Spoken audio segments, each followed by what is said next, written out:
ॐ सहना भवतु सहनो भुनक्तु सह वीर्यं करवावहै तेजस्विनावधीतमस्तु मा विद्विषावहै। ॐ शान्ति शान्ति शान्तिः। शङ्करं शङ्कराचार्यं केशवं बादरायणं सूत्रभाष्यकृतौ वन्दे भगवन्तौ पुनः पुनः। ईश्वरो गुरुरात्मेति मूर्तिभेदविभागिने व्योमवद्व्याप्तदेहाय दक्षिणामूर्तये नमः। ॐ पार्थाय प्रतिबोधितां भगवता नारायणेन स्वयं व्यासेन ग्रथितां पुराणमुनिना मध्ये महाभारतम् अद्वैतामृतवर्षिणीं भगवतीम् अष्टादशाध्यायिनीम् अम्ब त्वामनुसन्दधामि भगवद्गीते भवद्वेषिणी। यं ब्रह्मा वरुणेन्द्ररुद्रमरुतः स्तुन्वन्ति दिव्यैस्तवैः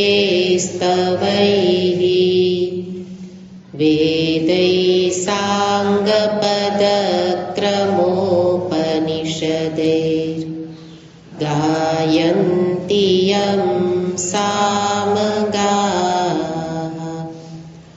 ध्यानावस्थिततद्गतेन मनसा पश्यन्ति यं योगिनो यस्यान्तन्न विदुः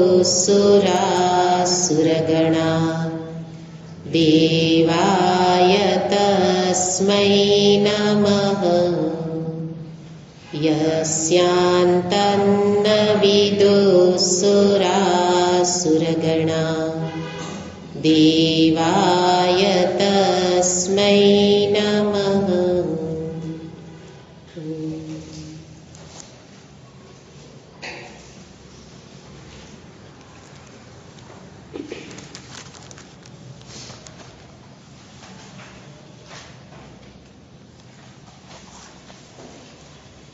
पंदरमो अध्याय 16मो श्लोक।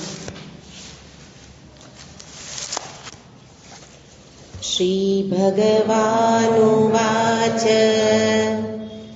द्वाविमौ पुरुषौ लोके क्षरश्चाक्षर एव च क्षरः सर्वाणि भूतानि कूटस्थोऽक्षर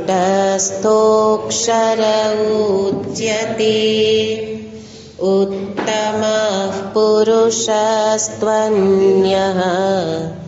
परमात्मेत्युदाहृतः यो लोकत्रयमाविश्य बिभर्त्यव्यय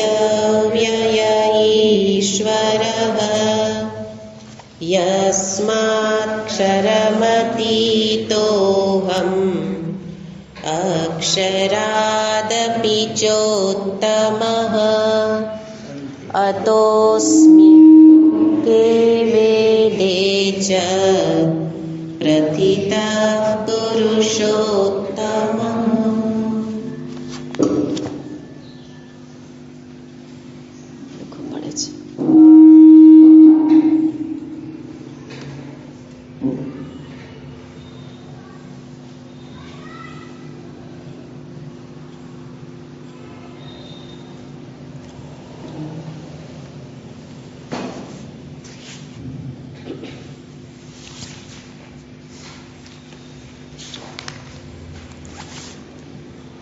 ભગવાન આગળથી 3 પુરુષોનું નિરૂપણ કરી રહેલા છે અને એમાંથી એક છે ક્ષર પુરુષ, બીજો અક્ષર પુરુષ અને ત્રીજા પુરુષ છે ઉત્તમ પુરુષ, જેનું નામ ભગવાન કહે છે પુરુષોત્તમ. તો આ 3 પુરુષ વિશે આપણને બરાબર સ્પષ્ટતા થઈ જાય તો સમગ્ર જગત, જીવ અને ઈશ્વર એમાં સ્પષ્ટતા આવી જાય. ક્ષર પુરુષ વિશે દર્શાવ્યું કે જે કાર્યોપાધિ ચૈતન્ય, એટલે જે કાર્ય રૂપ છે પણ ચેતન છે, એટલે જીવ. કાર્યોપાધિ ચૈતન્ય એનો અર્થ જીવ. અક્ષર પુરુષ માટે બતાવ્યું જે કારણોપાધિ ચૈતન્ય. કારણોપાધિ પણ ચેતન સર્વમાં રહેલું છે એટલે એને પુરુષ કહે છે, અક્ષર પુરુષ. અને એનું નામ છે ઈશ્વર. એટલે કાર્ય છે જીવ, કારણ છે ઈશ્વર, જેને ભાષ્યકારે અર્થ દર્શાવ્યો માયા વિશિષ્ટ ચૈતન્ય. તો અક્ષરનો અર્થ માયા અને પુરુષનો અર્થ ચેતન, પણ માયામાં રહેલું ચેતન અક્ષર પુરુષ. તો કાર્યોપાધિ ચૈતન્ય જીવ, કારણોપાધિ ચૈતન્ય ઈશ્વર. અને એ બંને કાર્ય અને કારણથી અતીત, વિલક્ષણ છે. ચેતન પણ નથી કાર્ય, નથી કારણ. કાર્ય અને કારણ એ ઉપાધિ છે. ઉપાધિને લઈને એનું નામ છે કાર્ય અને કારણ.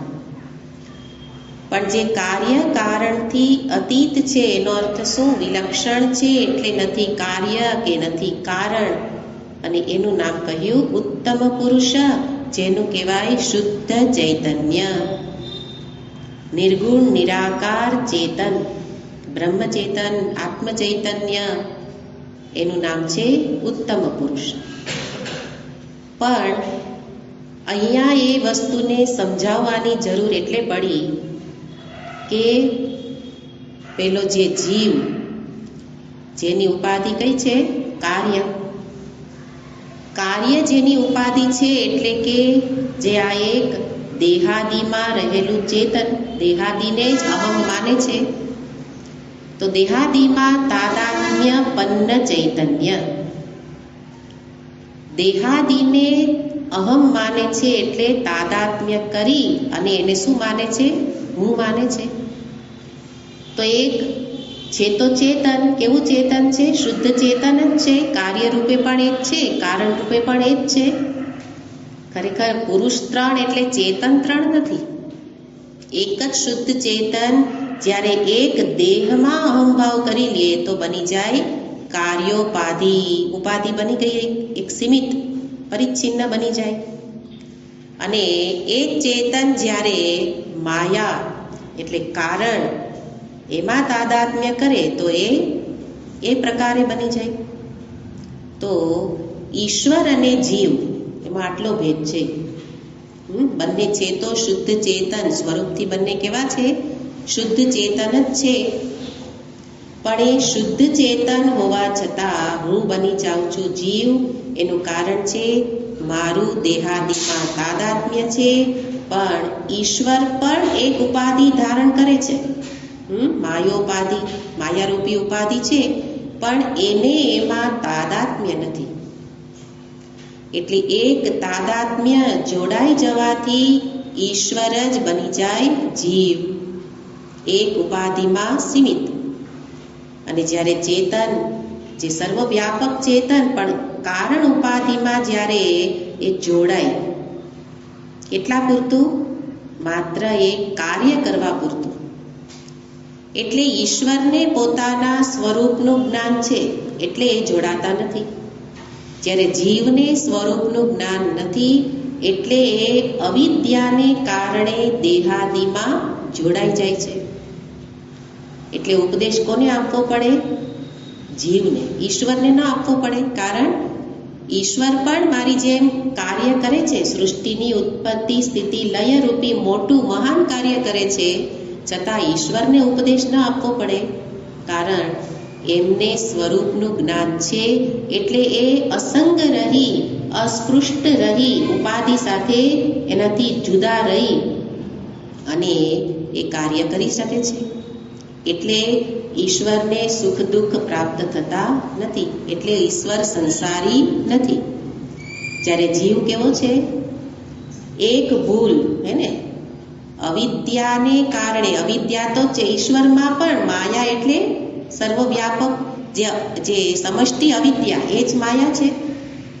તો ઈશ્વરને પણ દેહ ધારણ કરે એટલે માયાનો, એટલે અવિદ્યાનો આશરો લેવો પડે. પણ જીવ એની સાથે જકડાઈ જાય છે અને એના કારણે અહમતા મમતા કરી લે, જોડાઈ જવાને કારણે. અને પછી શું કરે? આપણે શું કરીએ છીએ? જીવ એટલે કોક નહીં, આપણે જ. આપણે શું કરીએ છીએ? દેહાદિમાં જોડાઈ જવાને કારણે પછી એને કંઈક પણ કહેવામાં આવે, એને કંઈક થાય હે ને, તો એની અસર આપણા મન ઉપર થતી હોય. એટલે એને દુનિયાની અવસ્થાઓ બદલે, ઘટનાઓ ઘટે, એની અસર એ એના મન ઉપર થયા કરે.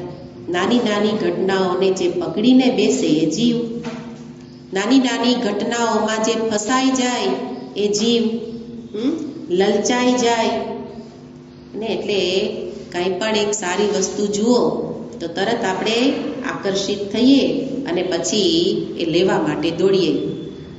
લઈ ન શકે તો પણ મનમાં અસંતોષ, અને લઈ શકે તો પણ અસંતોષ, કે હજી જોઈએ. તો આ બધી જે એના પછીની પરંપરા ચાલુ થઈ, એના મૂળમાં શું છે? અજ્ઞાન, અવિદ્યા. અને એવો જે નિરંતર આમથી તેમ ફંગોળાય, અટવાય, કે જેને કોઈ એક જગ્યાએ નિષ્ઠા જ બનતી નથી. જીવની સ્થિતિ કેવી છે? કોઈ જગ્યાએ નિષ્ઠા બનતી નથી. એના મૂળમાં રહેલો છે અસંતોષ, અપૂર્ણતા, એનો ભાવ. તો એ અપૂર્ણતાના ભાવને કારણે એ નિરંતર પૂર્ણ થવાની ઝંખના રાખે. આ મેળવી લઉં તો પૂર્ણ થઈ જાઉં, આ મેળવી લઉં તો આ બસ થવું જોઈએ, પણ થતું જ નથી. અને થાય જ નહીં. કેમ ન થાય? કારણ કે અવિદ્યાને કારણે જે સીમિત છે, પરિચ્છિન્ન, મર્યાદિત એવા દેહમાં તાદાત્મ્ય કરી અને મારે શું થવું છે? અમર્યાદિત, એને પૂર્ણ થવું છે. એટલે પૂર્ણ થવાનો એક જ ઉપાય છે, ભગવાન બતાવે છે કે પૂર્ણ થવું હોય તો પોતાના જ પૂર્ણ સ્વરૂપને જાણી લે. અને એ છે પોતાનું જ વાસ્તવિક શુદ્ધ ચૈતન્ય સ્વરૂપ. ક્યારે જાણવાનું? પોતાને જીવ માને છે ત્યારે જ. શું જાણવાનું? શું છે કે આ પરિચ્છિન્ન દેહાદિ રૂપે એટલો જ હું નથી.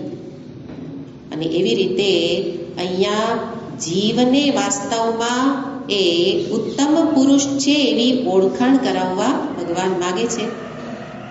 અને એટલે જરૂરી છે એના જે તાદાત્મ્યનું જે મૂળ છે અજ્ઞાન, એને જ દૂર કરવું પડે.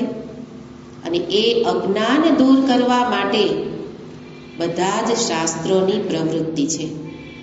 ગીતા પણ એ જ કામ કરે, અને ઉપનિષદ, પુરાણ, ભાગવત, એને બધા એ જ કામ કરે છે કે તું આટલો જ નથી.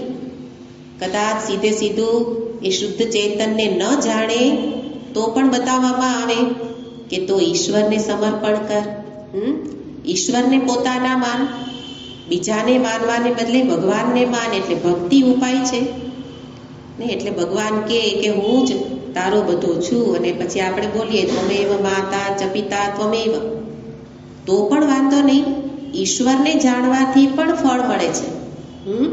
સુહૃદમ સર્વભૂતાનામ જ્ઞાત્વા મામ શાંતિ મૃચ્છતિ, એને પણ શાંતિ મળે. ભગવાનને સુહૃદ મિત્ર રૂપે જાણે, ભગવાનને પોતાના માને તો પણ શાંતિ મળે. એટલે જીવમાંથી, એટલે કોઈ પણ ઉપાયે મારા જીવત્વને છોડવાનું છે, દેહાદીમાંથી બહાર નીકળવાનું છે ને. કારણ કે એમ પણ હાડ ચામના દેહને લઈ એક અવતારી ભગવાનની પ્રાપ્તિ ન થાય તો મહાન ચૈતન્યની તો ક્યાંથી થાય? હાડ ચામનો પ્રવેશ, આ દેહનો પ્રવેશ ઈશ્વરના એ સામ્રાજ્યમાં તો નથી, તો પછી એ મહાન શુદ્ધ ચેતનમાં તો હોય જ નહીં. બધી જગ્યાએ હાડ ચામના દેહને છોડીને જવાનું છે. અને એટલે જ્યારે છે ત્યારે જ એમાંથી અહમભાવને છોડાવી લઉં. તો ખાલી એક ભગવાનને જાણું, પોતાના રૂપે, પોતાના માટે મમ ભાવ કરું તો પણ શાંતિ મળે. તો ભગવાન કહે છે કે તો તું મારી સાચી ઓળખાણ તો કરી લે, તો શું પ્રાપ્ત થશે? મહાન સુખ પ્રાપ્ત થશે. અત્યંતમ સુખમ અશ્નુતે, પિતાજીના વચનો છે એને. ભક્ત થઈશ તો પણ વચન આપ્યું, નમે ભક્ત પ્રણશ્યતિ, એટલે જીવત્વમાંથી દેહાદીથી બહાર નીકળી ઈશ્વરને પોતાના સમજે તો ભગવાન કે તું ભક્ત છો, ભક્તનો પણ નાશ નહીં થાય, અને એનાથી આગળ તું તારા એ વાસ્તવિક સ્વરૂપને જાણી લઈશ તો અત્યંતમ સુખમ અશ્નુતે, તો એ સુખની કોઈ સીમા નહીં રહે. પરમ સુખ આ જીવને પરમ સુખ અપાવવું છે, પણ જીવ ક્યાં અટવાયેલો છે? સુખના ટુકડાઓમાં ને. એટલે વિષય સુખથી શરૂ કરો તો વિષય સુખ છે એ તો તૈત્તરીય ઉપનિષદમાં અત્યારે આવે જ છે. વિષય સુખ તો કેવું છે? એક કણ જેવું છે, મહાન આનંદના એક કણ જેવું છે. અને એનાથી આગળ ભગવાનની ભક્તિ કરું એમાંય સુખ છે. વિષય સુખ કરતાં વધુ સુખ છે, કારણ કે એમાં કોઈ ચિંતા નથી એને, લાચારી પરતંત્રતા વિષયની નથી, એટલે ભક્તને વધુ સુખ છે. પણ એના કરતાં આગળ સમાધિ લગાવે, યોગાભ્યાસ કરે, સમાધિ લગાવે તો એને એનાથી પણ વધુ સુખ છે. પણ ઉપનિષદમાં શું કહે? એ બધા સુખ વાસ્તવમાં મારા સ્વરૂપના સુખની પાસે કેવા છે? એ કણ માત્ર છે. તો આપણે મેળવીએ છીએ સુખ તો કેવું છે? કણ.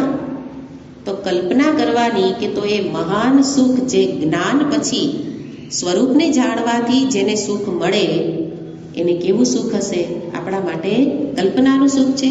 પણ થોડી વાર પણ, એક ક્ષણ પણ પોતાને એ સ્વરૂપથી જાણી લઉં તો પણ એનો અનુભવ થઈ શકે. તો અહીંયા એટલા માટે શરૂઆત મારા અનુભવથી, જેને હું જીવ માનું છું ત્યાંથી ભગવાને શરૂઆત કરી કે એક ક્ષર પુરુષ છે, વિનાશી છે. તું જેને જીવ માની દેહમાં જોડાઈને કામ કરે છે, પણ એ તો નાશવંત છે, એની સાથે સંબંધ જોડતો નહીં. એનાથી આગળ ઈશ્વરની સાથે જોડી લે, અને ઈશ્વરથી પણ આગળ બંનેનું જે સ્વરૂપ છે એ ઉત્તમ પુરુષ, જેનું નામ પુરુષોત્તમ છે, એને જ અહમ રૂપે જાણી લે. અને એવું બતાવી અને કહે છે કે આને જ કહેવાય પરમાત્માની પ્રાપ્તિ. એને મોટા ભાગના લોકોને લક્ષ્ય પૂછવામાં આવે તો કહેશે શું? મારે તો ભગવાન જોઈએ છે.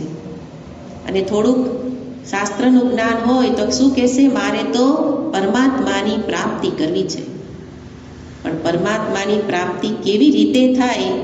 ભગવાન કહે છે કે વસ્તુ, આપણે ઉદાહરણ લઈએ તો અનુભવમાં શું હોય કે વસ્તુ જ્યાં ખોવાઈ હોય ત્યાંથી જ મળે, હે ને? મારો હીરો કચરામાં ખોવાયો હોય તો કચરામાંથી જ મળે, આપણે બીજે બધે ફંફોળીએ એનાથી ન મળે. આપણી સ્થિતિ એવી છે કે મારે જેની ઈચ્છા, પ્રાપ્તિની ઈચ્છા છે એ પરમાત્મા, એની શોધ આપણે ક્યાં કરીએ છીએ? જ્યાં આપણે એ છે, નિરંતર છે, મારામાં જ છે, પણ ત્યાં શોધવાને બદલે, જેમ કચરામાં શોધવાને બદલે બીજે બધે શોધો તો ન મળે, એમ આપણે બધે બહાર શોધવા નીકળ્યા. એટલે ભગવાન કહે છે આવી રીતે તું ઓળખ, એવી મારી ઈચ્છા છે કે હું તારા સ્વરૂપે જ છું. એટલે કચરા એટલે દેહાદી રૂપી કચરામાં જ હીરો બેઠેલો છે. પણ જરૂર શેની છે? કચરાને દૂર કરવો પડે, હે ને? દેહમાં શું છે? મલિનતા જ છે ને. દેહમાં મલિનતા જ છે, અને મલિનતા એટલે દેહ સ્વયં મલિન છે, વિકારી છે, હે ને? અને એની અંદર ફરી પાછી બીજી મલિનતા છે. તો દેહ જ વિકારી છે, એમાંથી પહેલાં તો ચિત્તને બહાર કાઢીએ. જેટલું જેટલું મલિન છે બધાથી પર થતા જઈએ તો એમાં જ વ્યાપક થઈને પરમાત્મા બેઠા છે. અને એવા ભગવાન અહીંયા પોતાની ઓળખાણ પોતે કરાવે છે. આવી રીતે તું મને ઓળખે એવી મારી ઈચ્છા છે. એટલે સાધકે આ પ્રયત્ન કરવાનો હોય કે પરમાત્મા જ્યાં વાસ્તવમાં મળી શકે ત્યાં શોધ કરાય. બીજે શોધ કરવાને બદલે ભગવાને બતાવ્યું તારા સ્વરૂપે જ છું. અને એ સ્વરૂપને જાણવું, સ્વરૂપમાં જ નિષ્ઠા, સ્વરૂપમાં જ રહેવું, એ જ છે પરમાત્માની પ્રાપ્તિ. અને એના માટે જે સ્વરૂપ નથી, દેહાદી અનાત્મા છે, એમાંથી ચિત્તને બહાર નિરંતર કાઢતા રહીએ, એ જ સાધના છે, એ જ પ્રયત્ન કરવાનો છે. અને એના માટે જરૂરી શું છે? વિચાર. જાણવું, વિચાર એ જ એનું સાધન છે. કારણ કે વિચારહીન દશા, અવિચારમાં પરમાત્મા ક્યાંક ખોવાઈ ગયા. વિચારના અભાવમાં પરમાત્મા ખોવાઈ ગયેલા છે. વિચારના અભાવમાં સમસ્યા છે, તો ઉપાય શું હોય? વિચાર કરો. અને એ વિચાર ભગવાન, એટલે આપણા બધા શાસ્ત્રો મને આ વિચાર જ કરાવે છે. અને એ ઉત્તમ વિચાર ભગવાન અહીંયા કરાવે છે. એને નિરંતર પોતાના દેહાદીમાં જોવાનો પ્રયત્ન કરવો. અને એનો ઉપાય છે કેવી રીતે બહાર નીકળવાનું? તો કે પ્રલયની સ્થિતિનો એ વિચાર કરો. મહાપ્રલય થાય ત્યારે શું થાય? મહાપ્રલય થાય ત્યારે શું થાય? તો કે એક વસ્તુ એના કારણમાં સમાઈ જાય, કાર્ય એના કારણ ધીરે ધીરે બધું સમાતું જાય, અને અંતે માત્ર એક પરમાત્મા જ અવશિષ્ટ રહે. એવી રીતે મારા દેહમાં પણ એ રીતે વિચાર, એનાથી મનને બહાર કાઢવા માટે આ પ્રલયનો વિચાર કરવાનું કહેવામાં આવે. કે સૃષ્ટિ પછી આ દેહાદી બન્યા અને આપણે જોડાઈ ગયા. હવે વિચાર શું કરવાનો? એ ન હોય ત્યારે કોણ રહે છે? એ ન હોય, શરીર નથી તો કોણ? ઇન્દ્રિય નથી ત્યારે કોણ? મન નથી ત્યારે શું? બુદ્ધિ નથી ત્યારે પણ કોણ છે? તો ત્યારે બાકી કોણ બચે છે? ચૈતન્ય તત્વ. અને એવી રીતે એક વસ્તુને બીજામાં લીન કરતા કરતા જે ક્યારેય લીન ન થાય એ પરમાત્મા, એ હું છું. એવી રીતે પોતાને જોવાનો પ્રયત્ન કરે. ક્યારે કરે? નિરંતર. અને એ અભ્યાસ અંતે સ્વરૂપ સુધી પહોંચાડે. તો એ જ સ્વરૂપથી હું કોણ છું? પુરુષોત્તમ છું. તો આવી રીતે અહીંયા ભગવાન આ 3 પુરુષ દ્વારા બતાવે છે. 3 પુરુષ નથી, પુરુષ તો કેટલા છે? એક જ છે. ચેતનને પુરુષ કહે છે. ચેતન જ્યારે અક્ષર દેહાદી સાથે જોડાય તો અક્ષર પુરુષ. એ ચેતન જ્યારે અક્ષર માયા સાથે જોડાય તો અક્ષર પુરુષ. અને જ્યારે કોઈ સાથે નથી તો એ શુદ્ધ, તો એ પુરુષોત્તમ. તો ચેતન કેટલા, પુરુષ કેટલા છે? એક જ. એટલે મીરા શું કહે, મીરાબાઈ કે પુરુષ તો એક જ છે, હે ને? જીવ ગોસ્વામીજીની વાત આપણે કરેલી ઘણી વાર કે પેલા ગોસ્વામીજી એટલે મોટા ભાગે સ્ત્રીઓથી દૂર રહેતા અને મહાન ભક્ત હતા બધા. એટલે મીરાબાઈએ કોઈ વાર સાંભળેલું હોય કે જીવ ગોસ્વામીજી આપણે ત્યાં પધારેલા છે, તો અહીંયા એ એમને થોડા વખત રહેશે અને કીર્તન ભજન કરશે. તો મીરાબાઈને થયું એક ભક્તને મળવાની ઈચ્છા જલ્દી થાય, હે ને? જેમ કોઈ એક મહાત્મા હોય અને બીજા મહાત્મા સાથે વધુ મજા આવે. પોતાના સરખા સ્વભાવવાળા હોય એની સાથે ગમે, વિષય વ્યક્તિને વિષય સાથે ગમે અને ભક્તને ભક્ત સાથે ગમે. તો મીરાબાઈ તો પણ મળવા ચાલ્યા અને કેવડાયું કે મીરાબાઈ આપને મળવા માંગે છે. તો જીવ ગોસ્વામીજી શું કહે છે? હું કોઈ સ્ત્રીને મળતો નથી. ત્યારે મીરાબાઈએ એક વાક્ય કહ્યું, આજે મને ખબર પડી કે બીજો પણ એક પુરુષ છે. અત્યાર સુધી હું શું જાણતી હતી? પુરુષ તો એક જ છે અને કૃષ્ણ છે, એને ગિરધર એક જ પુરુષ છે. આ વાક્ય જ્યારે જીવ ગોસ્વામીજીએ સાંભળ્યું અને એકદમ દોડતા મીરાબાઈને મળવા આવ્યા કે આજે તમે મારી આંખ ઉઘાડી દીધી કે હજી સુધી મારી દ્રષ્ટિમાં પુરુષ સ્ત્રીના વિભાગ હતા, પણ આજે તમે મને કહ્યું કે ના, પુરુષ તો એક જ છે, હે ને? અને એ જ વસ્તુ શાસ્ત્ર કહે છે. એટલે જુઓ કે ભક્તો પણ મહાન જ્ઞાની હતા. નરસિંહ મહેતા હોય કે મીરાબાઈ હોય, આપણે તો નરસિંહ મહેતાનું એક વાક્ય આપણને જે ગમતું હોય એવું વાક્ય લઈએ કે મારે તો જન્મો જન્મ લેવા છે, મારે મુક્તિ જોઈતી નથી. પણ નરસિંહ મહેતા પોતે સ્વયં જ્ઞાની હતા, હે ને? મીરાબાઈ જ્ઞાની હતા, એટલે તો આવું સમજે છે કે પુરુષ એક જ છે. અને એ જ વસ્તુ અહીંયા ભગવાન કહે છે કે પુરુષ એ તો હું જ છું, સર્વમાં હું બિરાજું છું અને એ ચૈતન્ય એક જ પુરુષ છે. અને એને જે જાણી લે તો એ પોતાના જીવત્વથી મુક્ત થઈ જાય. અને એટલે અહીંયા મહત્વનું શું બતાવ્યું? જાણવું, જ્ઞાન. જાણવું એટલે જ્ઞાન. તો પરમાત્માની પ્રાપ્તિનું સાધન શું છે? જ્ઞાન. અને એ જ્ઞાનથી પ્રાપ્તિ એને બતાવવા માટે ભગવાન કહે છે જે જાણે તો એને ફળ જરૂર મળશે. અત્યાર સુધી જે 3 પુરુષની વાત કરી, જે આપણે 3 શ્લોકનો સારાંશ જોયો, એ 3 પુરુષની વાત કરી એ રીતે પોતાને એક પુરુષ રૂપે જાણી લે, ઉત્તમ પુરુષ રૂપે, તો જાણવાથી શું ફળ મળશે એને આગળના શ્લોકમાં બતાવતા કહે છે.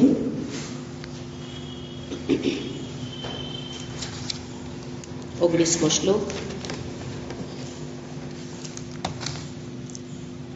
યો મામેવમ સમ્મૂઢો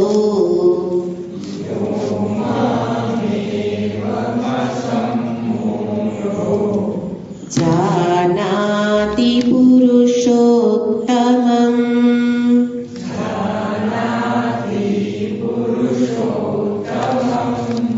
સસર્વવિદ ભજતિ મામ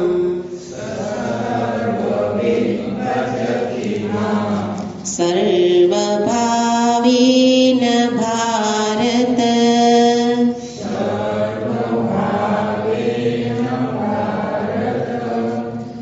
યો મામેવમ સમ્મૂઢો જાનાતિ પુરુષોત્તમં સસર્વવિદ ભજતિ મામ સર્વભાવેન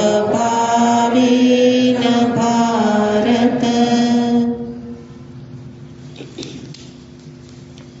યહ, યો એટલે યહ, યહ મામ એવમ અસમ્મૂઢઃ. અહીંયા જો મ અડધો બોલાઈ જાય હે ને, તો અસમ્મૂઢનું શું થઈ જાય? સમૂઢ. એટલે વિપરીત અર્થ થઈ જાય. મોટા ભાગે આ શ્લોકની અંદર અહીંયા ભૂલ થતી જોઈ. મ આખો છે એને કેવી રીતે બોલે? અડધો. યો મામેવમ સમૂઢો, હે ને?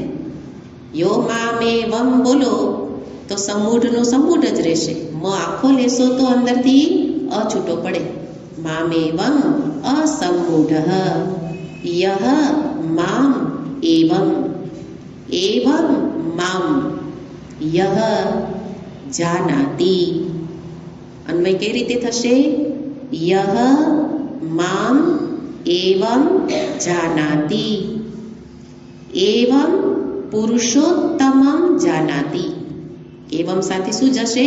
પુરુષોત્તમમ. યહ મામ એવમ પુરુષોત્તમમ જાનાતિ.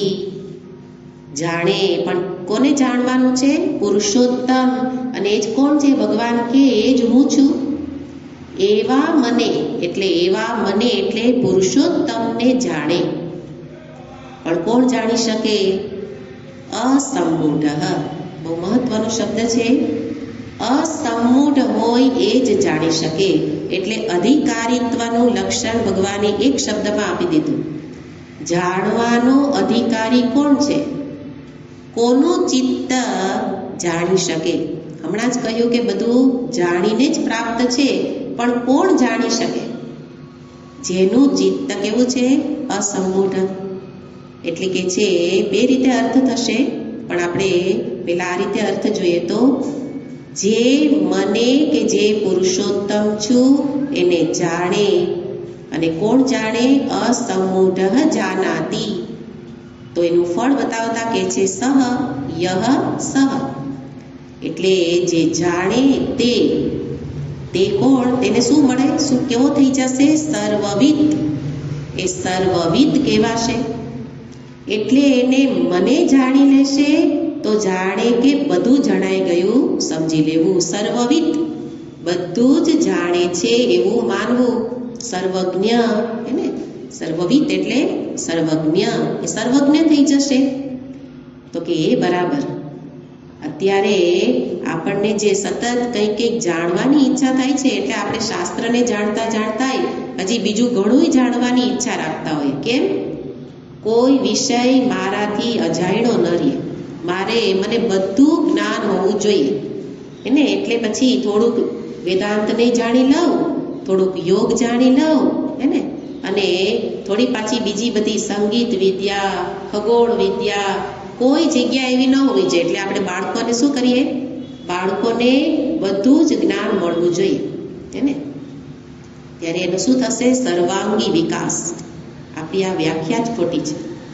ભગવાન કહે છે મને જાણે તો સર્વજ્ઞ થઈ જશે. બધું જાણવાની જરૂર નથી. બધું જાણવા જશે તો ક્યારેય પૂરું થશે જ નહીં. એમ પણ જો તમે ખાલી વ્યાકરણ શાસ્ત્ર માટે એક જીવન આપો તો પણ વ્યાકરણ શાસ્ત્ર પૂરું ભણી ન શકો. સંગીત વિદ્યા તો એમાંય મારાથી કોઈક ચડિયાતું રહેશે જ.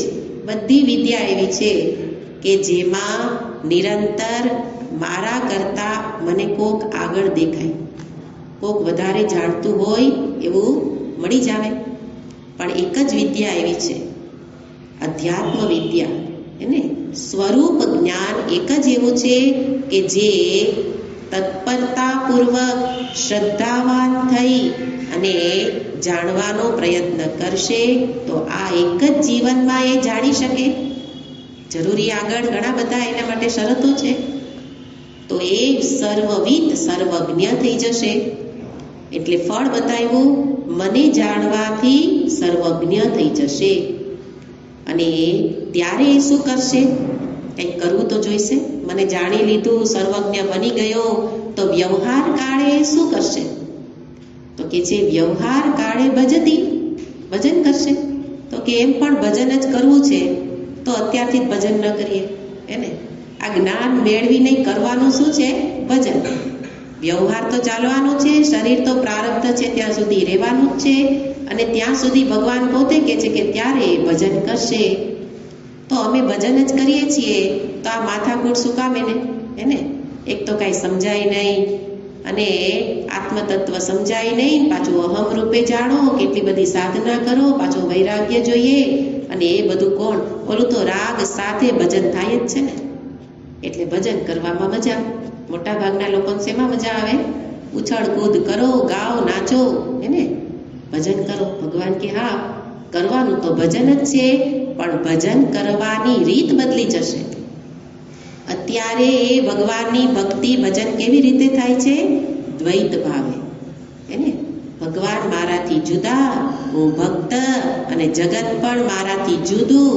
ખાલી જુદું નહીં, કોઈક શત્રુ, કોઈક મિત્ર, એને તો એની અંદર આ કેટલા પ્રકારની એ જગતની અંદર આપણને કેટલા પ્રકારના લોકો દેખાય છે.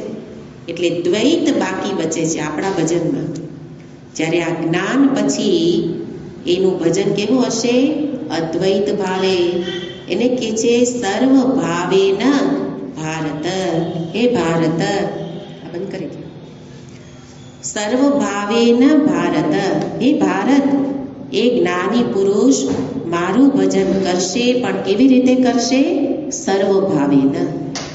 તો અહીંયા બતાવે છે કે એક વસ્તુ બતાવી જાનાતી, અને બીજી ક્રિયા બતાવી ભજતી.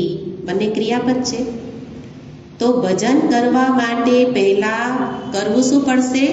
જાનાતી, જાણવું પડશે. જેનું ભજન કરવું છે, એને જેની સ્તુતિ, એને જેનું મહિમા, એનું ગાન. ભજનમાં શું કરતા હોઈએ? ભગવાનના મહિમાનું જ ગાન છે ને ભજન એટલે. તો ભગવાનના મહિમાનું ગાન કરીએ છીએ, પણ ભગવાનને ઓળખતા નથી. એટલે ભજનમાં એ ભજન મને એની પ્રાપ્તિ કરાવનાર બનતું નથી. પણ જેનું ભજન કરવું છે એને પહેલા ઓળખવા પડે. એ કેવા મહાન છે એ જાણવું, અને જાણીને ભજન કરવું, ત્યારે કેવી ભક્તિ થશે? સર્વ ભાવેન. તો અહીંયા પ્રથમ શરત બતાવી જાનાતી. અને એટલે કે છે આમ પણ જુઓ તો ઘણા બધા લોકો ભગવાનને જાણે છે. બહવઃ ભક્તાઃ જાનંતિ. હે, ઘણા બધા લોકો ભગવાન ભક્ત તો ભગવાનને જાણે જ છે, એટલે તો એ ભક્તિ કરે છે. પણ ભિન્ન રૂપેણ જાનંતિ. જ્ઞાની પુરુષ અને ભક્તમાં ભગવાનની ઓળખાણનો ભેદ છે. ભક્તાઃ ભિન્ન રૂપેણ જાનંતિ, ભિન્ન ભિન્ન રૂપેણ જાનંતિ. પણ જ્ઞાની, જેણે પુરુષોત્તમને જાણ્યા, પુરુષોત્તમને જાણે એ કેવી રીતે?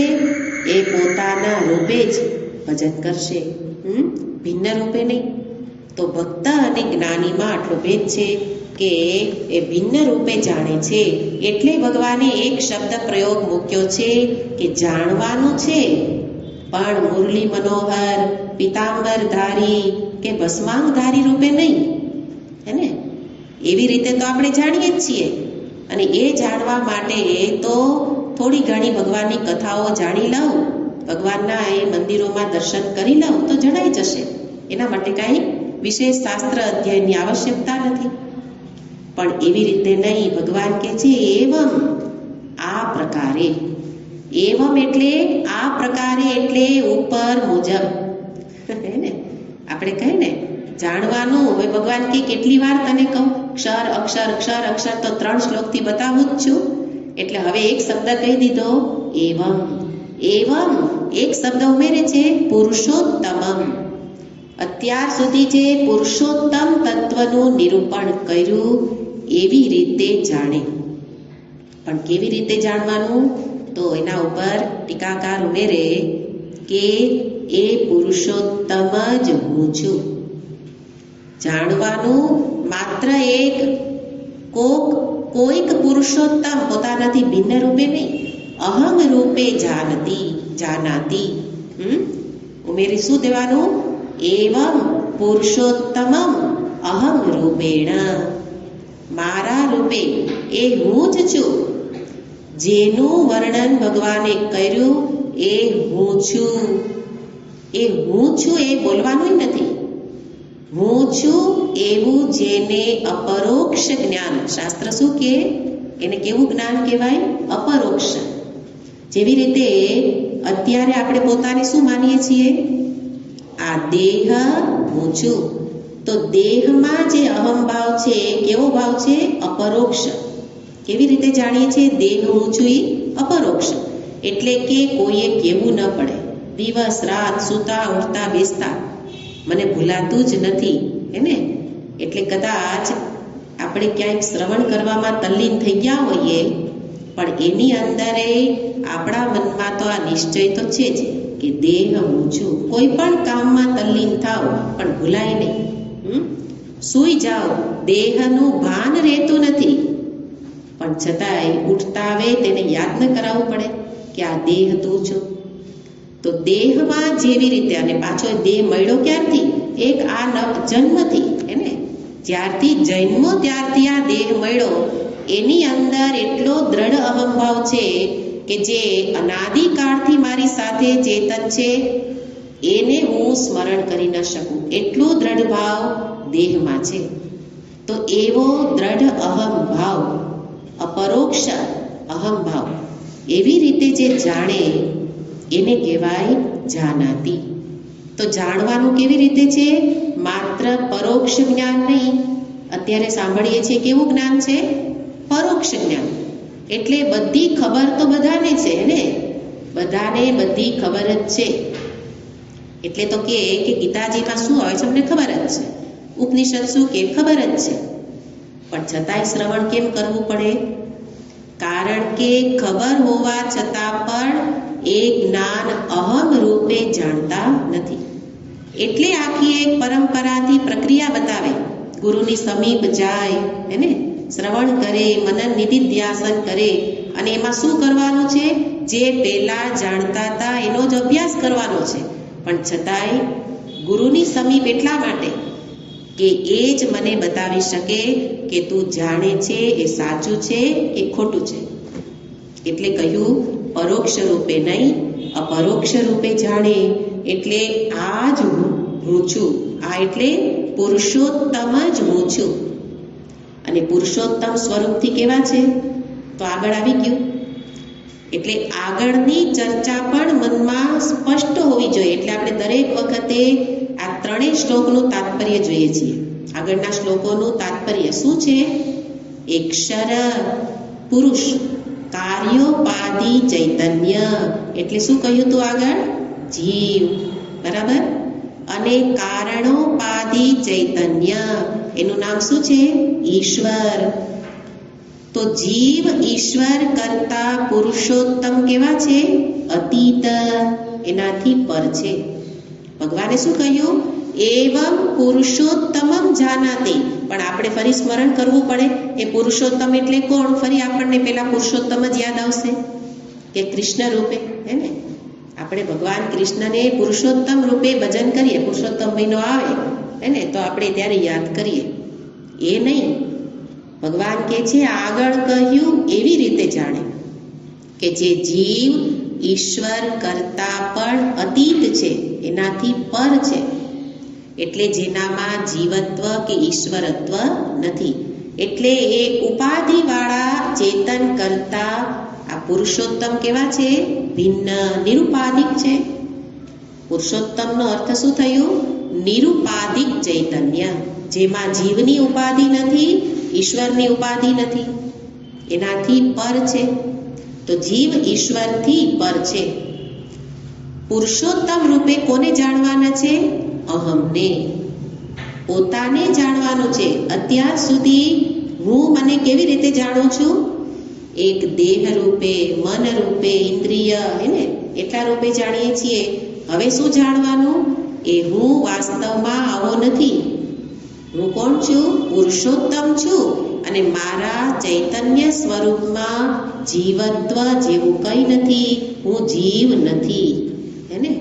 એટલે કે આટલી જ ઉપાધિ પૂરતો સીમિત નથી. હું ચેતન રૂપે સર્વવ્યાપક છું. પણ છતાંય જાણે પછી પણ દેહ તો રહેશે, હે ને? જાણે પછી પણ દેહ તો રહેશે. પણ એ કેવો દેહ હશે? માત્ર પ્રતીતિ થશે, દેખાશે. દેહ કાર્ય પણ કરશે, પણ એ કેવી હશે? પ્રતીતિ. એટલે માત્ર દેખાવા પૂરતું, એમાં અહંભાવ ન હોય.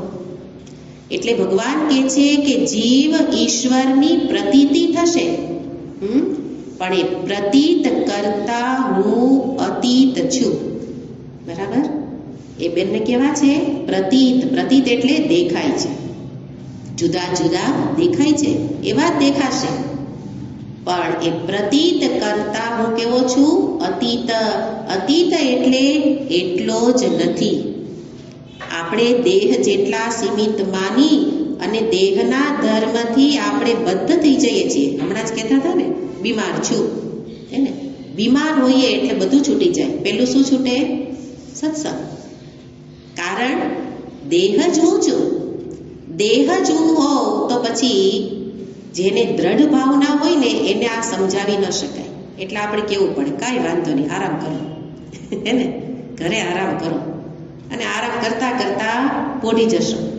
ત્યારે આરામ, લાંબી પથારી થશે ત્યાં સુધી આરામ કરી રાખો. કારણ દ્રઢ ભાવના છે. જેને શંકા જ નથી, જેને દેહથી ઉપર ઉઠવું જ નથી, એને આવો જ ઉપદેશ ભગવાન આપે કે કાંઈ વાંધો નહીં, સુઓ, હે ને?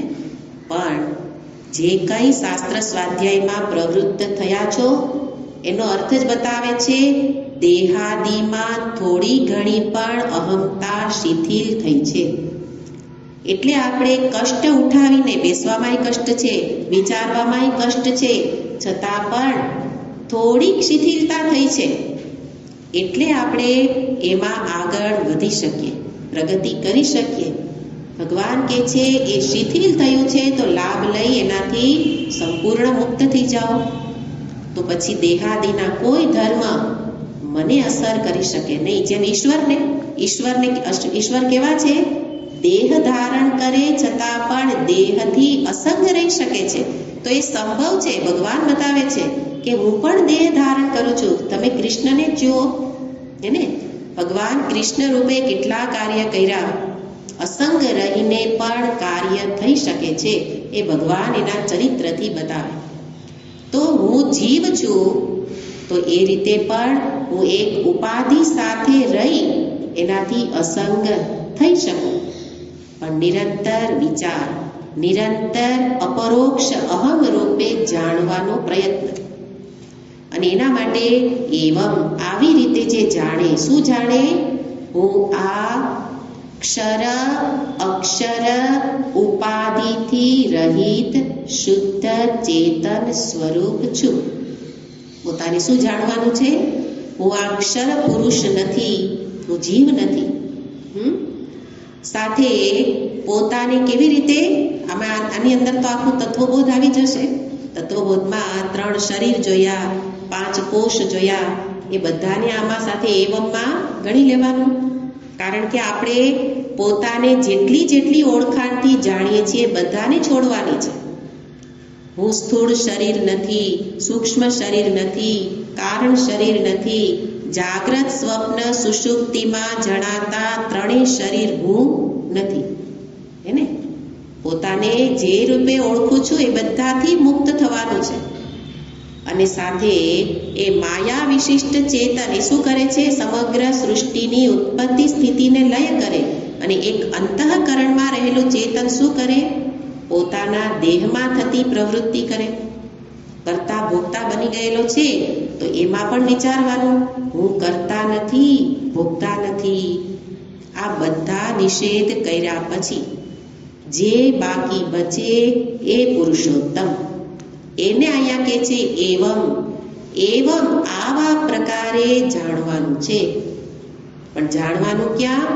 ખાલી બુદ્ધિ કક્ષાએ નહીં, અહમ રૂપે. જેને હું કહું છું એ રૂપે જાણો કે એ હું નથી. બધાને દૂર કરતા જવાથી બાકી જે બચે, બાકી કોણ બચે? ચૈતન્ય. અને એમાં અહંભાવ, એને અહમ રૂપે સમજવું, એને કહેવાય અપરોક્ષ અનુભવ. એવી રીતે જાણે એને ફળ મળે. સર્વજ્ઞતા કોને પ્રાપ્ત થાય? આવા પ્રકારે પરમાત્માને અહમ રૂપે જાણવું. વાસ્તવમાં એ જ શું છે? પરમાત્માની પ્રાપ્તિ. પરમાત્માની પ્રાપ્તિ આપણે આગળથી શરૂ કર્યું કે એને પ્રાપ્ત કરવાના છે પણ જ્યાં એ છે ત્યાં જ જોવાના છે. પ્રાપ્તિ એટલે શું? જ્યાં એ છે ત્યાં જોવાના છે. આપણે બીજે શોધવા નીકળ્યા પણ મારા સ્વરૂપે જ છે ત્યાં આપણે એને જોતા નથી. તો એને જ કહેવાય યથાર્થ જ્ઞાન. યથાર્થ જ્ઞાન એટલે જે જેવું છે તેવું જાણવું. જીવ સીમિત છે, વિનાશી છે, તો એને એવી રીતે જાણવું હે ને. અને પરમાત્મા અવિનાશી છે એવી રીતે જાણવું, અહમ રૂપે જાણવું. એને અહીંયા કહ્યું એવમ જાનાતિ. તો આવી રીતે જાણે. આ છે પુરુષોત્તમની ઓળખાણ, જેના માટે ભગવાને આ આખો અધ્યાય, એના માટે આગળના પહેલા શ્લોકથી જોવાનું.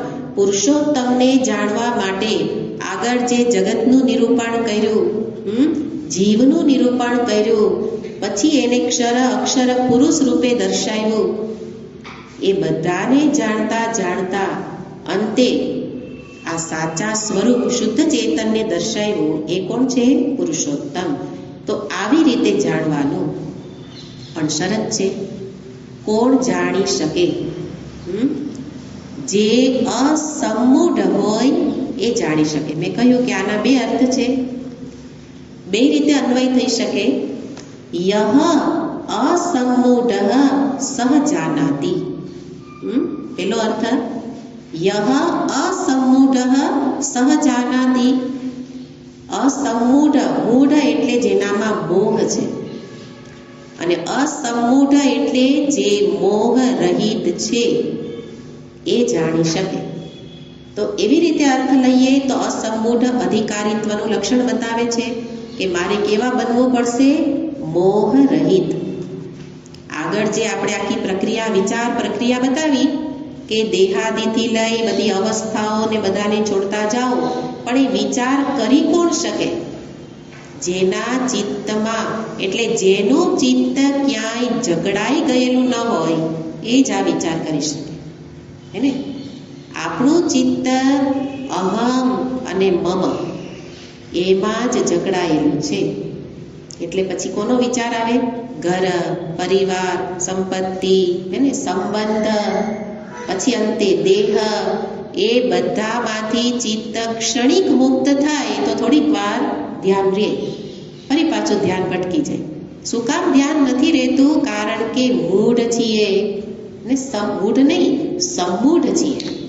સારી રીતે મોહિત થઈ ગયા, સારી રીતે ક્યાંક પકડાઈ ગયેલા છીએ. તો એ પેલા પકડને છોડવી પડશે. વિચાર તો આગળ કરાયો કે આવા પુરુષોત્તમ છે એને જાણો, તો બુદ્ધિની કક્ષાએ તો સમજાઈ ગયું. કદાચ બોલવાનું કે તો બોલી જઈએ, ક્ષર પુરુષ એટલે આ, અક્ષર એટલે આ, પુરુષોત્તમ એટલે આ, એ જ હું છું હે ને.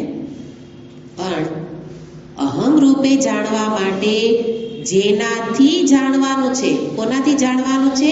મનથી, ચિત્તથી. તો પેલા એ મનની આવા પ્રકારની એ લાક્ષણિકતા હોવી જોઈએ, આવા પ્રકારની સ્થિતિ હોવી જોઈએ કે જે મન ક્યાંય કોઈ સ્થાનમાં પકડાયેલું ન હોય, કોઈ જગ્યાએ પકડાય નહીં. એટલા માટે બનવું શું પડશે? મોહ રહિત. એના માટે મોહને જાણવો પડશે. એટલે એની ચર્ચા અસમૂઢની તો બહુ વિસ્તારથી કરવી પડશે. કારણ કે એ પકડને છોડાવવા માટે ફરી પાછો ઉપાય કયો છે? વિચાર. વિચારના અભાવમાં પકડાઈ ગયા, તો હવે યોગ્ય વિચાર કરી એ પકડને છોડવાની છે. તો અર્થ શું કર્યો? યહ અસમૂઢ સહ જાનાતિ. કેવા બનવું પડશે? જાણવા માટે, પુરુષોત્તમને અહમ રૂપે જાણવા માટે કેવા બનવું પડશે? અસમૂઢ. એટલે તો ભગવાનની, જે મારાથી જુદા ભગવાન બેઠા છે ને, એની ભક્તિ એટલી સહેલી છે. એમાં તો મૂઢ વ્યક્તિ પણ ભજન કરી શકે. મન આમથી તેમ ભટકતું હોય હે ને, તો એ ભજન તો ગવાય જ છે ને, એમાં શું વાંધો છે? એટલે તો બધાને એમાં મજા આવે છે કે એને મનને કોઈ પણ આમ તેમ કાંઈ કરવાનું નથી. એ જે રીતે ફરતું હોય એ ફરતું રહે અને આપણે ભજન કરતા રહીએ. માળા ફરતી રહીએ, મંજીરામ ભટકતા રહીએ. ગમે એટલી, અને આપણે પછી સંતોષ લઈ લઈએ, આટલી માળા કરી લીધી, આટલું ભજન કરીએ, આટલું વાંચન કરીએ, એને પણ મનને કાંઈ કર્યા વિના, મનને અડવાનું નહીં, એને મનને અડવાનું નહીં. કારણ મન કેવું છે? લજામણીના છોડ જેવું, ટચ કરો અને વિચારો મિલાઈ જાય. અને અત્યારે આ શબ્દથી મનને ટચ કરો ને તો પણ મનમાં ઘા પડતા હોય, ના ના આવું ના હોય, આવું ના હોય, આના કરતાં સાંભળવું જ નહીં. એને મનને કાંઈ આપણે કહેવાતું નથી, વ્યવહારમાં નથી કહેવાતું, ગુરુજી પણ નથી કહી શકતા, જાતે નથી કહેવાતું. એટલે જે ચાલે છે એમ ચાલવા દો. એ વસ્તુ અહીંયા ન ચાલે. એટલે જ્ઞાન માર્ગ કેવો છે? ક્ષુરસ્ય ધારા. તલવારની ધાર ઉપર એટલે કહે છે કઠિન. શું કામ છે? કારણ કે જે મન ભટકે છે એને પેલા પાછું વાળવું પડશે, અને મૂઢ છે એમાંથી એને અસમૂઢ બનાવવું પડશે. તો યહ અસમૂઢ સહ જાનાતિ, અથવા બીજી રીતે અન્વય, યહ જાનાતિ સહ અસમૂઢ ભવતિ. યહ જાનાતિ કેવી રીતે જાણે? એવં પુરુષોત્તમમ મામ, મને કે જે હું પુરુષોત્તમ છું એને અહમ રૂપે જાણે તો એ ચિત્ત કેવું બની જશે? અસમૂઢ. પણ પ્રથમ અર્થ વધારે યોગ્ય લાગે, કારણ કે અસમૂઢ તો પછી બને. અહમ રૂપે પહેલા જાણી જ ન શકાય જો મોહથી ગ્રસ્ત હોય તો. એટલે કહ્યું એ અધિકારીત્વનું લક્ષણ છે. પહેલા મનને મોહ રહિત બનાવવું પડે, અને મોહ રહિત બનાવવા માટે ફરી સાધન કયું? વિચાર. એટલે વિચાર કરવાનો કે મોહ શું છે. મોહ એટલે એના મોહને એ શબ્દને છૂટું પાડો, વિસ્તારથી તો આપણે પછી જોઈશું, પણ સામાન્ય અર્થ જોઈ લઈએ કે મોહ શબ્દને છૂટું પાડો તો એ કેવી રીતે પડે? મા ઉહ. મોહ કેવી રીતે બન્યો છે? ઉહ ધાતુ છે. ઉહ એટલે આગળ પાછળનો વિચાર કરવો, અને મા એટલે નહીં.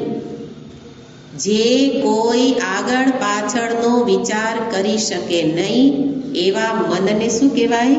મોહિત મન. આગળ પાછળનો વિચાર એટલે સત્યનો વિચાર.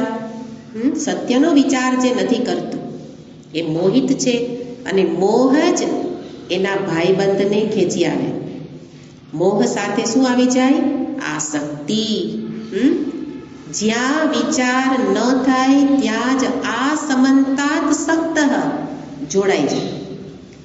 વિચારના અભાવમાં જ જે વિનાશી પદાર્થ વ્યક્તિ વસ્તુમાં આપણે ચીપકી ગયેલા છીએ. આસક્તિનો અર્થ જોડાવું ખાલી નહીં.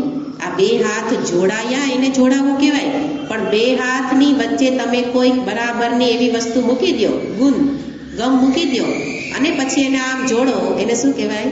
આસક્તિ. એવા જોડાયા કે આમ કરીને છૂટા જ નથી પડતા. હે ને? એટલે પછી વચ્ચે ભગવાન, એટલા માટે કહેવાય કે ભક્તિ શું કામ કરે? વચ્ચે ઓઇલિંગનું કામ કરે, બેયને છૂટા પાડવા માટે. કે વચ્ચે મને રાખો જેથી કરીને તમે ચીપકી નહીં જાઓ. માતા, પુત્ર, પતિ, પત્ની, હે ને, ગૃહ, પરિવાર બધામાં એવા ચીપકી ગયા છો. ભગવાન કે પહેલા મને બધે વચ્ચે રાખો. વચ્ચે રાખો તો આસક્તિ નહીં થાય. એટલે મોહથી છૂટતા પહેલા તો આસક્તિથી છૂટવું પડશે. એટલે અસમૂઢ થતા પહેલા આટલો જ્યાં છીએ ત્યાંથી વિચારનો પ્રારંભ, કે મોહ એટલે ક્યાંક એમાંથી આસક્તિ, અને મોહ અને આસક્તિને કારણે જ અહમતા અને મમતા. દેહાદી એ તો જન્મથી પ્રાપ્ત થયેલા છે. કોણે કહ્યું હતું કે તું છો? દેહ હું છું એવું કોઈ કહ્યું નથી, પણ મોહને કારણે દેહમાં અહમતા અને પછી મમતા. તો અસમૂઢ થવા માટે જ્યાં ભ્રમથી, સાચો નથી અહમ મમ, ભ્રમથી અહમતા મમતા કરી લીધી, એને વિચાર કરી અને છોડાવવા પડશે.